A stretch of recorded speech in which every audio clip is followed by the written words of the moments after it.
Hello friends, मैं हूं आपकी होस्ट तृप्ति, लेकर हाजिर हूं आपका अपना favourite show Sangini for today's women. कोई भी अच्छा ब्रांड लें और उसमें ये देखें कि उसमें जो केमिकल्स की मात्रा है वो कम होना चाहिए, नेचुरल इंग्रेडिएंट्स जो हैं वो ज़्यादा होना चाहिए। एलोवेरा जूस, पानी और एवोकेडो ऑयल का मिश्रण बनाकर रखें। जब कभी भी बाल ड्राई लगे, इसका इस्तेमाल करें। तो चलिए शुरुआत करते हैं आज के एपिसोड की। हम सभी अपने बालों को शैम्पू करते हैं, लेकिन क्या आपको पता है कि बालों की हेल्थ को बरकरार रखने के लिए शैम्पू करने का भी एक सही तरीका होता है। क्या होता है ये सही तरीका और कितने इंटरवल पर हमें शैम्पू करना चाहिए, इसी बारे में आज हम बात करने वाले हैं हमारी ब्यूटी एक्सपर्ट डॉली जी से। Dolly ji, welcome to our show. Hello Dolly ji, आज हम बात करने वाले हैं शैम्पू के सही तरीके के बारे में। सारी महिलाएं शैम्पू करती होंगी, लेकिन शायद ही किसी को पता हो कि सही तरीका क्या है शैम्पू करने का। बालों को शैम्पू करते समय सही तरीके का होना कितना ज़रूरी हो जाता है? देखिए, अगर सही तरीके से शैम्पू नहीं होता है तो बहुत सारे प्रॉब्लम्स बाद में क्रॉप अप कर जाते हैं। सबसे पहले तो क्वांटिटी, आप शैम्पू की मात्रा, आप कितना शैम्पू ले रही हैं और कितना आपके बालों को ज़रूरत है। कभी कभी ऐसे होता है आपके बाल छोटे हैं लेकिन आपको लगता है कि हम ज़्यादा अगर ले लेंगे शैम्पू तो खूब अच्छे से होगा और सारी गंदगी निकल जाएगी। ऐसा नहीं होता है। शैम्पू करने से पहले हल्का सा अपने बालों को गीला करें, बहुत ज़्यादा भी नहीं, हल्का सा गीला करें। थोड़ा सा शैम्पू लें, चाहे आपके बाल लंबे हों चाहे आपके बाल छोटे हों। अगर लंबे हैं तो थोड़ा मात्रा बढ़ा दें और छोटे हों तो थोड़ा कम कर लें। शैम्पू को खूब अच्छे से अपने बालों में स्प्रेड करें। अगर आपके बाल ऑयली हैं या आपने ऑयल लगा रखा है तो आप देखेंगी कि बहुत ज़्यादा वो उसमें जिसे कहते हैं ना लैदर या ये सब चीज़ें नहीं बन रही हैं, तो उससे परेशान ना हो, क्योंकि वो पहले आपके उस ऑयल को काटेगा। मात्रा आप कम ही रखिए, बढ़ाने की ज़रूरत नहीं है, वही रखिए और उससे खूब अच्छे से पहले आपने लगा लिया और उसे रिंस ऑफ कर दिया। फिर सेकेंड टाइम आपको फिर शैम्पू लेना होगा। जब आप सेकेंड टाइम लेंगी तो उसका मात्रा और कम कर दीजिए, क्योंकि जो भी गंदगी थी या ऑयल कंटेंट था वो फर्स्ट वॉश में काफ़ी हद तक निकल जाता है, तो उसके बाद आपको मात्रा कम कर देनी चाहिए। फिर आप करें और खूब अच्छे से जो प्रेशर पॉइंट्स होते हैं, अगर आपको पता है तो हल्का सा प्रेशर पॉइंट्स को आप दबाएं और जो भी रूट्स है उसको बहुत ज़्यादा रगड़ने की ज़रूरत नहीं है, फ्रिक्शन देने की ज़रूरत नहीं है, हल्के हाथ से उसको ऐसे करें ताकि जो भी ऑयल है या जो भी गंदगी है वो निकल जाए। तो सेकेंड वॉश में वो निकल जाता है। डॉली जी, ये तो हमने जान लिया कि बालों को वॉश करने के लिए, शैम्पू करने के लिए सही टेक्निक क्या है, सही तरीका क्या है। अगर हम बात करें शैम्पू की तो उसको चूज़ करने की जहाँ तक बात आती है, आजकल की जो महिलाएं हैं उनके पास इतनी ज़्यादा वैरायटीज़ हो जाती हैं कि वो कंफ्यूज हो जाती हैं। तो अगर हम शैम्पू चूज़ करने की बात करें तो कैसे करना चाहिए? देखिए, आजकल जो शैम्पू अवेलेबल हैं वो बहुत अच्छे शैम्पूज अवेलेबल हैं। अब ये जो पहले था कि हम खूब ज़्यादा उसमें फेना बने, जैसे हम कहते हैं ना, खूब सारा झाग बने, अब वो ज़रूरी नहीं है कि हर शैम्पू में झाग ही बनेगा और जब झाग बनेगा तभी आपकी जो गंदगी है या ऑयल है वो निकलेगी। ऐसा नहीं होता है। जितने केमिकल्स कम होंगे शैम्पू में उतना ही झाग कम बनेगा। तो आप झाग से परेशान ना हो। कोई भी अच्छा ब्रांड लें और उसमें ये देखें कि उसमें जो केमिकल्स की मात्रा है वो कम होना चाहिए, नेचुरल इंग्रेडिएंट्स जो हैं वो ज़्यादा होना चाहिए। प्लस जैसे हेयर का क्वालिटी होता है, अगर ड्राई हेयर है तो आप शैम्पू वैसा चूज़ करिए कि ड्राई हेयर में हमें ये शैम्पू ज़्यादा अच्छे से वर्क करेगा। न कि कोई भी आपने शैम्पू उठा लिया कि वो अवेलेबल है, या जैसे आजकल लोग ऐड देखकर बहुत ज़्यादा ना उसी तरफ बहने लगते। ऐसा नहीं होना चाहिए। You should know the quality of your hair. Dolly ji, कई बार ये भी कहा जाता है कि अगर हम शैम्पू एक लंबे इंटरवल तक यूज़ करते रहें एक ही शैम्पू, तो वो अपना इफेक्ट नहीं डाल पाते हैं बालों के लिए। क्या ऐसा मानना सही है? हाँ, ये भी कभी बहुत बार देखा गया है कि एक ही शैम्पू अगर आप यूज़ कर रहे हैं तो वो उसका जो इफ़ेक्ट है वो उतना इफ़ेक्टिव नहीं रह जाता है। तो वो आपको खुद, जैसे कहते हैं ना, ट्रायल एंड एरर, वो आपको खुद फील करना पड़ेगा कि वेदर द शैम्पू जो आप यूज़ कर रही हैं वो ठीक है कि नहीं है। Then you can consult a good technician. वो आपको गाइड कर देगा कि क्या यूज़ करना है, कैसे क्या चेंज लाना है। कभी कभी शैम्पू तो ठीक है लेकिन उसके साथ आपको दूसरे ट्रीटमेंट्स चाहिए। एक्सेसिव ड्राइनेस है, भाई आपने ड्राइनेस वाली शैम्पू तो ले ली जो कंट्रोल करता है उसको, लेकिन उससे भी नहीं रुक रहा है, तो आपको फर्दर ट्रीटमेंट लेना पड़ेगा। तो सिर्फ शैम्पू से ही वो चीज़ शैम्पू पे ही नहीं रुकती है। तो ये इस बात का ध्यान रखना ज़रूरी है। डॉली जी, सही टेक्निक के बारे में हमने बात कर ली, कैसे शैम्पू चूज़ करना चाहिए ये बात कर ली, लेकिन फ्रीक्वेंसी की जहाँ तक बात आती है, कई बार लड़कियां समझ नहीं पाती हैं, कई बार वो डेली यूज़ करती हैं या फिर once in a week use करती हैं। सही इंटरवल क्या होना चाहिए, सही फ्रीक्वेंसी क्या होनी चाहिए? देखिए, फ्रीक्वेंसी डिपेंड करती है एक तो आपके हेयर क्वालिटी पे और डर्ट पे, कितनी गंदगी आपके बालों में चिपक रही है। अगर आप बहुत ज़्यादा बाहर जाते हो, you are going out too much, तो आप स्वेट भी करोगे, तो वो भी बहुत देर तक आपके बालों में नहीं रहना चाहिए, उससे गंदगी भी चिपकेगी और बाल वीक भी हो जाएंगे, उसके साथ डैंड्रफ की समस्या हो जाएगी। तो अगर उसमें ज़रूरत पड़े तो आप एवरी डे भी शैम्पू कर सकते हो। वो करना ज़रूरी है क्योंकि गंदगी नहीं रहनी चाहिए।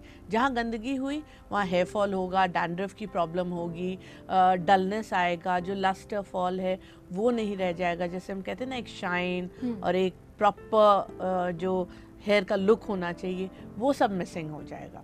तो सेकेंडली, अगर आप इंडोर्स हो, अगर आप बहुत ज़्यादा बाहर नहीं जाते हो, तब आप फ्रीक्वेंसी वीक में 2 रख सकते हो। अगर बहुत ज़्यादा आप स्वेट करते हो तो वीक में 3 भी रख लो। कभी कभी लेंथ पे भी बहुत कुछ डिपेंड करता है। अगर हम लेंथ की बात करें, short hair is easy to manage कि आपने जल्दी जल्दी शैम्पू कर ली। लॉन्ग हेयर में लोगों को लगता है अरे कितने बार हम शैम्पू करें, भाई हम 10 दिन में एक बार कर लें या वंस अ वीक कर लें। तो उनके लिए भी ये है कि अगर आपके बाल गंदे हो रहे हैं तो इमीडिएट शैम्पू करिए, वरना आपकी जो प्रॉब्लम्स हैं वो बढ़ जाएंगी। डॉली जी, कहा जाता है कि अगर हमें बालों की हेल्थ बरकरार रखनी है तो हमारा प्रोटीन इंटेक बहुत अच्छा होना चाहिए। और ऐसे में अगर हम महिलाओं की बात करें तो जिन महिलाओं का प्रोटीन इंटेक अच्छा नहीं होता है, तो ऐसे सिचुएशन में क्या हमारे शैम्पू में जो प्रोटीन बेस्ड आजकल शैम्पू मिल रहे हैं, क्या उन्हें हम बढ़ा दें? अगर आपका इंटेक कम है तो फिर आपको प्रोटीन बेस्ड शैम्पू यूज़ करना चाहिए, क्योंकि हेयर को प्रोटीन, जिंक, मिनरल्स इसकी बहुत ज़्यादा ज़रूरत होती है। बेस्ट तो ये होता है कि आप खान पान में उसको इंक्लूड करें। जितना आप इंक्लूड करेंगी बालों के साथ वो आपके स्किन के लिए भी अच्छा है। लेकिन कुछ लोगों को कुछ चीज़ें बिल्कुल नहीं पसंद आती, वो नहीं खा पाते, तो ऐसे में हम बहुत ज़्यादा प्रेशर भी नहीं डाल पाते। तो आजकल मार्केट में अवेलेबल है और वो ज़रूर यूज़ करें। जो प्रोटीन बेस्ड शैम्पूज़ होते हैं, आप जितना यूज़ करेंगी आप देखेंगी कि आपके हेयर का क्वालिटी इम्प्रूव करेगा। जितना ज़्यादा आप यूज़ करेंगी उतना ज़्यादा वो क्वालिटी इम्प्रूव करेगा। पर प्रोटीन के साथ साथ उसमें जिंक का होना भी थोड़ा ज़रूरी माना जाता है, क्योंकि zinc is a very important aspect for the hair. जो हेयर का केराटिन लेवल होता है, केराटिन बेस जो क्रेटिनिन लेवल होता है, उसमें बहुत ज़्यादा ज़रूरी है जिंक। तो प्रोटीन और जिंक दोनों ही आजकल रेडली अवेलेबल है। आप उसको पिक करें और उसको लगाएं शैम्पू। और शैम्पू के साथ अगर एक्सेसिव ड्राइनेस है तो हम लोग रेकमेंड करते हैं कि कंडीशनर भी लगाएं। बाल हमारे लिए बहुत इंपॉर्टेंट होते हैं और उनकी केयर करना भी बहुत ज़्यादा ज़रूरी हो जाता है। शैम्पू करने का सही तरीका क्या है, कैसे हम अपने बालों की केयर कर सकते हैं शैम्पू करते हुए, ये आपने बताया, इतनी इंपॉर्टेंट इन्फॉर्मेशन दी। लेकिन यहाँ पर वक्त हो चला एक छोटे से ब्रेक का। ब्रेक के उस पार होंगी आपकी क्वेरीज जिसके सोल्यूशन देंगी हमारी ब्यूटी एक्सपर्ट, तो कहीं जाइएगा मत। लेकिन ब्रेक पर जाने से पहले हम आपको बताना चाहेंगे वो तरीका जिससे आप भी अपनी क्वेरीज, अपने फीडबैक, अपने सजेशंस हम तक पहुँचा सकते हैं, और वो तरीका है फेसबुक। हमारी फेसबुक ID है Facebook/ETV संगनी। तो मिलते हैं एक छोटे से ब्रेक के बाद, कहीं जाइएगा मत। Keep watching Sangini for today's women. Aloe vera juice, पानी और एवोकेडो ऑयल का मिश्रण बनाकर रखें। जब कभी भी बाल ड्राई लगे इसका इस्तेमाल करें।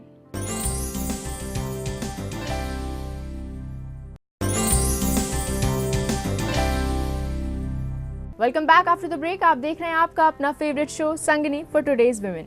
फ्रेंड्स, आप सभी की क्वेरीज हमें मिलती रहती हैं और हम कोशिश करते हैं कि आप सभी की क्वेरीज के सोल्यूशन आप तक पहुंचाए जाएं, और आप अपनी क्वेरीज हम तक भेजते रहिए ताकि हमारी ब्यूटी एक्सपर्ट आपको उन क्वेरीज के सोल्यूशन दें। तो चलिए स्टार्ट करते हैं हमारी पहली क्वेरी के साथ। हमारी पहली क्वेरी भेजी है स्नेहा जी ने। इनका कहना है कि इनकी नेक पर टैनिंग बहुत ज़्यादा है, उसे दूर करने के लिए वो क्या कर सकती हैं? स्नेहा, जनरली देखा गया है कि नेक पे टैनिंग बहुत ही कॉमन चीज़ है, क्योंकि नेक एक ऐसा एरिया है जो सबसे ज़्यादा एक्सपोज्ड रहता है। फेस तो रहता ही है, लेकिन हम लोग फेस का ज़्यादा ध्यान रख लेते हैं, भाई SPF लगा लिया और फेशियल कर ली, डी टैन कर लिया, सब कुछ कर लिया, पर नेक को छोड़ देते हैं हम। जब हम मेकअप भी करते हैं तो देखा गया कि लोग फेस पे ही कॉन्सेंट्रेट करते हैं और नेक को छोड़ देते हैं। तो नेक का ध्यान रखना बहुत ज़रूरी है। नेक को हमेशा ये करिए, जब भी आप SPF लगा रहे हो तो पूरा नेक तक लाइए। अगर आप बहुत ज़्यादा बाहर जा रही हैं, जैसा कि आपको टैनिंग हो रहा है, आप बता रहे हो, तो मतलब आप you go out very often, तो आप हमेशा SPF जब लगाएं तो पूरे नीचे तक लगाएं, उसके ऊपर फिर मॉइस्चराइज़र लगाएं। और अगर पॉसिबल हो तो कुछ दिन के लिए, हमेशा के लिए तो मैं नहीं कहूँगी क्योंकि वो पॉसिबल नहीं है, आप थोड़े से हाई नेक पहनिए। तो जितना नेक कवर्ड रहेगा वो सन से बचेगा, तो आप देखेंगे धीरे धीरे टैनिंग कम होगी, क्योंकि उसको कवर करना बहुत ज़रूरी है। जो डैमेज हो गया है उसका तो कुछ नहीं हो सकता, लेकिन उसे हमें आगे और बढ़ने नहीं देना, उसको कंट्रोल करना है, वहीं पर रोकना है और उसको धीरे धीरे कम करना है। उसके साथ साथ आप स्क्रबिंग करा के नेक का पॉलिशिंग करा सकती हैं। जब आप स्क्रबिंग कराएंगी, पॉलिशिंग में स्क्रबिंग होती है और हल्का सा डी टैन लगा के उसको रिमूव किया जाता है और पैक लगाया जाता है, धीरे धीरे वो टैनिंग ख़त्म हो जाएगी। तो ये 2-3 चीज़ें आप करिए, आप देखेंगी कि आपकी जो ये समस्या है टैनिंग की नेक वाली, वो बिल्कुल दूर हो जाएगी। हमारी अगली क्वेरी भेजी है ज्योति जी ने। इनका कहना है कि इनका कम्प्लेक्शन थोड़ा सा डार्क हो गया है, डल हो गया है, साथ ही साथ इन्हें पिंपल्स की भी प्रॉब्लम है, तो उसको दूर करने के लिए आपसे सजेशन चाहते हैं। ज्योति जी, जैसे ही आपने कहा कि आपके पिंपल्स हो गए, पहले आपने कहा स्किन डल है, डार्क है, और फिर आपने कहा पिंपल्स हो गए। जब ये पिंपल्स जैसे ही होते हैं उससे स्किन डल तो हो ही जाती है, डलनेस तो आती ही आती है, और डार्कनेस भी उसके वजह से आ जाती है, क्योंकि आपका स्किन ऑयली हो रहा है। भाई अंदर से आपको नहीं पता चल रहा है, बट ऑयली हो रहा है। उसकी वजह से गंदगी जहाँ चिपकती है वो स्किन को डार्क भी करती है और डल भी करती है। तो आप सबसे पहले खूब अच्छे से अपने स्किन को साफ़ रखें, टोनर से साफ़ करें, नहीं हो गुलाब जल से पोंछ लें, और उसको जितना हो सके क्लियर और क्लीन रखें। फेस वॉश खूब अच्छे से यूज़ करें, फेस को हमेशा क्लीन रखें, और जो भी आप मॉइस्चराइज़र यूज़ कर रहे हो वो वाटर बेस्ड करिए। मॉइस्चराइज़र ज़रूर यूज़ करिए, लेकिन वाटर बेस्ड करिए। धीरे धीरे आप देखेंगी कि जो ये डलनेस की प्रॉब्लम है ये सॉल्व हो जाएगी। और आप अगर पॉसिबल हो तो रेगुलरली थोड़ा सा आप फेशियल कराइए, तो ये पिंपल्स की भी जो समस्या है वो भी दूर हो जाएगी, और स्किन बिल्कुल प्रॉपरली, जिसे कहते हैं ना, वो ट्रीट हो जाएगा। बारी हमारी लास्ट क्वेरी की। हमारी लास्ट क्वेरी भेजी है कमलबीर कौर ने। ये जानना चाहती हैं कि क्या एलोवेरा जेल का इस्तेमाल एक्जिमा के स्पॉट्स और सनबर्न के स्पॉट्स को दूर करने के लिए किया जा सकता है? एक्जिमा के स्पॉट्स के लिए तो मैं नहीं श्योर हूँ, लेकिन हाँ, सनबर्न के लिए आप यूज़ कर सकते हैं। Aloe vera is very very good for the skin. Sunburn हो, हालांकि ये भी होता है जब लोग जल जाते हैं तो भी हम लोग रेकमेंड करते हैं कि इमीडिएट एलोवेरा लगाएं, but I am not too sure about the eczema part.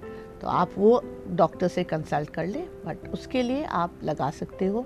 Tightening, anti ageing, glow, सब चीज़ के लिए aloe vera is very very good. Rolly ji, हम सभी शैम्पू करते हैं। आज आपसे हमने जाना कि शैम्पू करने का सही तरीका क्या है और कितनी फ्रीक्वेंसी पर हमें शैम्पू करना चाहिए। साथ ही साथ हमारे व्यूअर्स की सारी क्वेरीज के सोल्यूशन आपने दिए। Thanks for being on the show. It's my pleasure.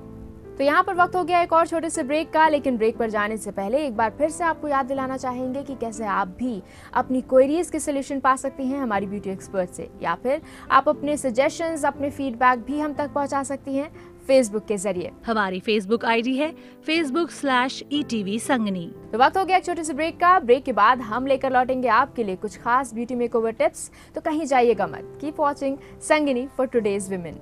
Aloe vera juice, पानी और एवोकेडो ऑयल का मिश्रण बनाकर रखें।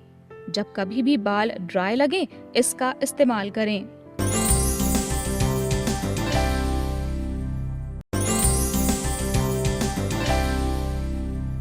Welcome back after the break. आप देख रहे हैं आपका अपना favourite show Sangini for today's women, और अब वक्त है आपको कुछ खास ब्यूटी मेकओवर टिप्स बताने का, जिनके जरिए आप अपनी ब्यूटी को और ज़्यादा एनहांस कर सकती हैं, उसको मेंटेन रख सकती हैं।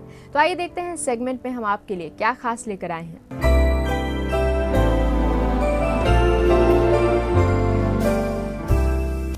ब्यूटी मेकओवर में आज हम जानेंगे समर हेयर केयर। तेज धूप से बाल काफी डैमेज होते हैं, लेकिन बालों को सन प्रोटेक्शन कैसे दिया जाए ये सबसे बड़ा सवाल है। इसलिए बेहतर है कि आप अपने बालों को कवर करके ही बाहर निकलें। अक्सर गर्मियों में हम रोजाना शैम्पू करने लगते हैं, जिससे स्कल्प पर मौजूद नेचुरल ऑयल कम होने का खतरा होता है। रोजाना शैम्पू करने से बेहतर है कि आप हफ्ते में 3 बार शैम्पू करें। गर्मियों में बालों को ब्लो ड्राई या आयनिंग करने से बचें। गर्मियों में ये बालों को और भी डैमेज कर सकते हैं, जिससे बाल रूखे होकर कमजोर हो सकते हैं। एलोवेरा जूस, पानी और एवोकाडो ऑयल का मिश्रण बनाकर रखें। जब कभी भी बाल ड्राई लगे, इसका इस्तेमाल करें। क्विक नेचुरल कंडीशनर के तौर पर एप्पल सिडार विनेगर को पानी में मिलाकर बालों को रिंस करें। गर्मियों में हेयर स्टाइल्स लूज और इजी ही रखें, ताकि बालों में पसीना अधिक ना हो और वो टूटे भी नहीं। समर्स में हेयर स्प्रे को अवॉइड ही करें तो बेहतर है, क्योंकि इसके मुख्य तत्व अल्कोहल और एथेनॉल होते हैं, जो बालों को बेहद ड्राई करते हैं। यदि हेयर स्प्रे यूज करना ही है तो प्राकृतिक तत्वों व कंडीशनर युक्त स्प्रे का ही इस्तेमाल करें। कोकोनट मिल्क से मसाज करने पर बालों को पोषण मिलता है, बाल नर्म व मुलायम बने रहते हैं। नारियल के तेल में समान मात्रा में आंवला तेल मिलाकर थोड़ा सा नींबू का रस और दूध मिलाकर मसाज करें। समर्स में आप हॉट ऑयल रिंस ट्राई कर सकती हैं। कोकोनट, ऑलिव या एवोकाडो ऑयल आसानी से बालों के भीतर प्रवेश कर सकते हैं। इसके लिए पहले शैम्पू करें, उसके बाद ऑयल को सिरों से शुरू करके जड़ों तक अप्लाई करें। उसके बाद रिंस करके कंडीशनर अप्लाई करें। ये करने से आपके बाल मॉइस्चराइज्ड तो होंगे ही, पर ग्रीसी यानी चिपचिपे बिल्कुल नहीं। समर्स में अल्कोहल बेस्ड प्रोडक्ट्स अपने बालों पर यूज ना करें, क्योंकि ये बालों को और भी ड्राई कर सकते हैं।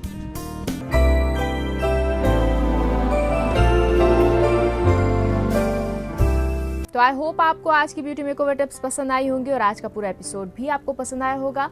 आप अपने फीडबैक, अपने सजेशंस हम तक पहुंचा सकती हैं फेसबुक के जरिए। हमारी फेसबुक आईडी है facebook/ETV संगनी। आपकी संगनी फिर होगी हाजिर ऐसे ही कुछ वैल्यूएबल इन्फॉर्मेशन के साथ, कुछ बेहतरीन टिप्स के साथ।